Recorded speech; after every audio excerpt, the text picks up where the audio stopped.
everyone, it's Ed Zimmerman here. Welcome to another episode of Ed Talks, the podcast where we talk about the energy storage industry and the challenges facing manufacturers and OEMs here in the North American and in global markets. So we've talked about a bunch of different topics on Ed Talks up until now. We've addressed the challenges of ESS design. We've looked at the regulatory process and the different tools from a regulatory perspective that are available to help support OEMs and manufacturers.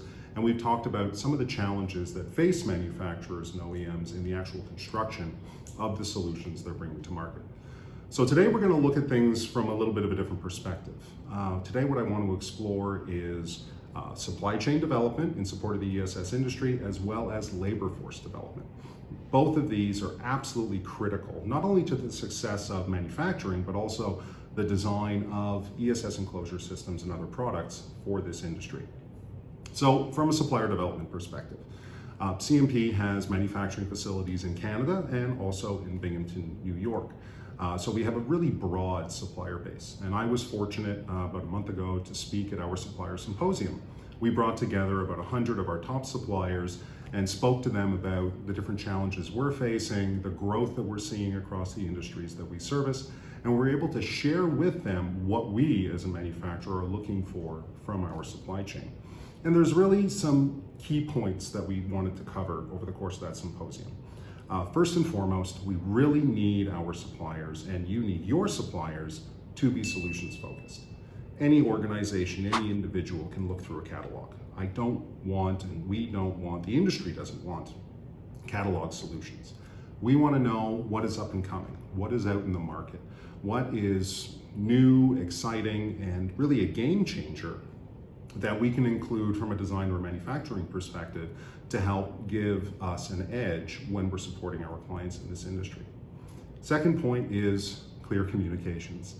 I don't know how many times I've had to go back to a supplier, ask my supply chain team to go back to a supplier because something wasn't entirely clear, be it specifications, be it ramp strategy, be it total demand profile.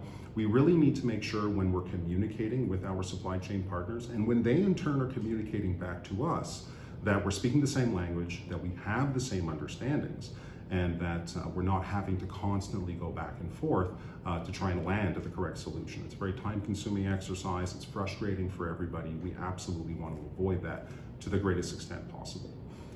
Finally, my key point over the course of that symposium was to mention that in a lot of cases, our clients and presumably other clients in this industry want to understand your supply chain.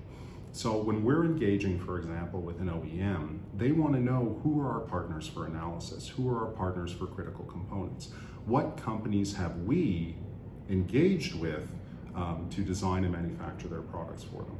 And your partners from a supply chain perspective say a lot about you as an organization.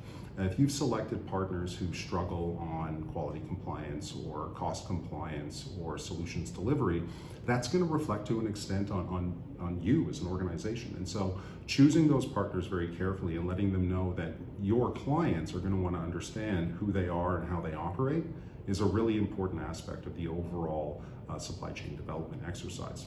So the other thing I wanted to speak with you all about today was workforce development, because of course, though supplier development is absolutely critical, without the people in place to perform the work, we're all going to struggle. So from a workforce development perspective, what we do as an organization, both here in Canada as well as our facility in Binghamton, New York, is we work a lot with local chambers of commerce. They're going to have a better understanding of local demographics, what the changes are, what the trends are, so that you can ideally target the right groups of people that are entering the community and use those tools to develop a strategy to attract the right people into your organization. Another thing that we do as an organization is we work very, very closely with local trade schools, especially in our Binghamton facility. We bring students into the facility. We want them to understand the work that we do. We want them to understand the opportunities that are available to them within the manufacturing sector where they live, and really get excited about the work that we're doing. Especially in the ESS sector, it's an emerging industry. It is focused on green technologies. It's very exciting. It's very dynamic for a young workforce that is just leaving school and starting their careers. This can be very, very appealing. Also, we work closely with local universities. That's important for us here at our headquarters in Montreal, as well as at our facility in Binghamton. In Binghamton, for example, we're very close to the SUNY Binghamton campus. has an excellent engineering school. And so we are working with them to identify young candidates in electrical and mechanical engineering, hoping to draw them into the organization. We offer opportunities for stages. We want them to understand the type of work that we do. Once again, to get them excited, to get them to want to stay within their communities and engage with this industry with the right partners. And then finally, every textbook in human resources is going to tell you this: onboarding. Onboarding is absolutely key. When you're bringing these new people into your organization, you've spent all this effort targeting them, vetting them, interviewing them.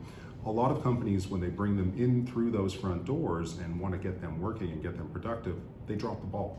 Onboarding is absolutely key.